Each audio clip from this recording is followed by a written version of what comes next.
Hello， 大家好，欢迎回到外媒看中国，我是安博人。China has hit back against Trump's new blanket tariff increase on Chinese goods, warning the US side that if war is what the US wants, be it a tariff war, a trade war, or any other type of war, we are ready to fight till the end. Yesterday, US tariffs on imported goods from China rose from 10 to 20%, leading Beijing to hit back fast, adding its own 15% tariffs on US chicken, wheat, corn, and cotton, and 10% tariffs on soybeans, pork, beef, fruits, vegetables, and dairy products, strategically targeting farmers who make up a large part of Trump's support base. This ramping up of the trade war between the world's two largest economies comes as China's important annual Two Sessions kicks off in Beijing. But one respected Chinese expert argues that Trump's tariffs are a bit of a non-issue and that they don't even factor as one of China's top three challenges. Today we'll take a closer look. This is Reports on China. I'm Andy Bohem in Shanghai. Let's get reporting. China's largest and most important annual political event, the Two Sessions, kicked off yesterday in Beijing with the launch of the National People's Congress, which is basically like China's parliament, where 3,000 delegates from around the country meet to perform key tasks like reviewing and approving the national budget. This morning, the NPC announced that China will target an economic growth rate of around 5% in 2025, largely meeting expectations. That won't be helped by the ongoing trade war between the US and China, the world's two largest economies, which saw a ramping up yesterday as Trump enacted a blanket 20% tariff on all goods imported from China. Beijing retaliated with Foreign Affairs spokesperson Lin Jian directing some harsh words towards the Trump administration. On Tuesday, he told the New York Times, "Let me reiterate that intimidation does not scare us. Bullying does not work on us. Pressure, coercion, or threats are not the right way of dealing with China. Anyone using maximum pressure on China is picking the wrong guy and miscalculating. If the US has another agenda in mind, and if war is what the US wants, be it a tariff war, a trade war, or any other type of war, we're ready to fight till the end." So why is Trump leveling these tariffs against China to begin with? Well, he blames it all on America's hideous problems with the illicit use of fentanyl, an otherwise extremely important painkiller that has become the drug of choice for many addicts in the United States, killing tens of thousands of Americans every year. So what has it got to do with China? Well, China produces much of the world's supply of fentanyl ingredients because, as I've mentioned many times on this show before, fentanyl is actually a very important and widely used painkiller. In fact, it's used in hospitals around the world every single day and is especially quite widely used by terminal cancer patients facing extreme pain. China exports those ingredients around the world without issue, except for the United States, whose drug addicts and criminal gangs have turned the drug into a massive crisis there. So who does Trump blame? Well, China, of course.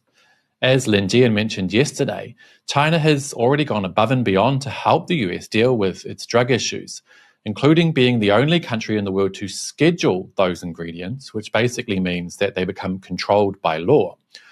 All this despite China knowing full well that only America can fix its illicit drug abuse crisis. Lin Jian told the New York Times yesterday, "The US, not anyone else, is responsible for the fentanyl crisis inside the US. In the spirit of humanity and goodwill towards the American people, we have taken robust steps to assist the US in dealing with the issue. This is obvious to all, and people from various sectors in the US have expressed thanks to China on multiple occasions. Instead of recognizing our efforts, the US has sought to vilify and shift the blame to China and is seeking to pressure and blackmail China with tariff hikes. They've been punishing us for helping them. This is not going to solve the US's problem and will undermine our counter-narcotics dialogue and cooperation." In fact, just this week, China released a white paper highlighting the efforts it's gone to help with America's drug abuse issues. Titled "Controlling Fentanyl-Related Substances, China's Contribution," the document lays out how China has gone above and beyond to help, including all the steps taken. You can read that nearly 7,000-word document in English for yourself. But despite all the talk in the media surrounding this latest escalation in the tariff war between the US and China, one respected expert believes it's actually not that big of an issue. Li Dakui, a prominent Chinese economist and academic, spoke to Bloomberg recently and said that not only is China fully prepared for these gains from Washington, D.C., but that Trump's tariffs don't even factor in the top 3 challenges China faces today. Let's take a look.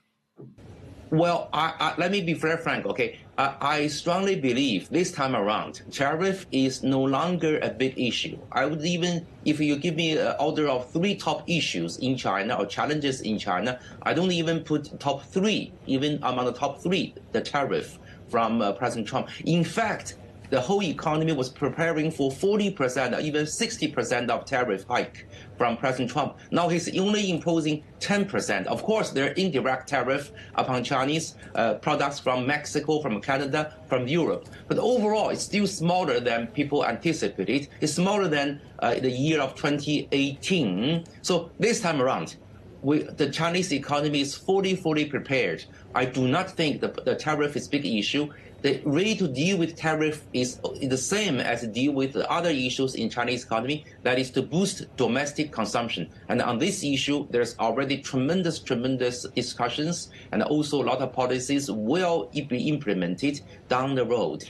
Wow, very interesting. As has been the case multiple times over the past few years, China has been forced through no fault of its own to continually innovate and to come up with ways around difficult issues outside of its own control. That means that China is very well placed to absorb problems that may arise from Trump's erratic governance and a myriad of other challenges that will no doubt come China's way. In the end, this just makes China stronger and more resilient and leaves egg on the faces of anyone trying to make the country weaker. You'd think they would have learned that by now.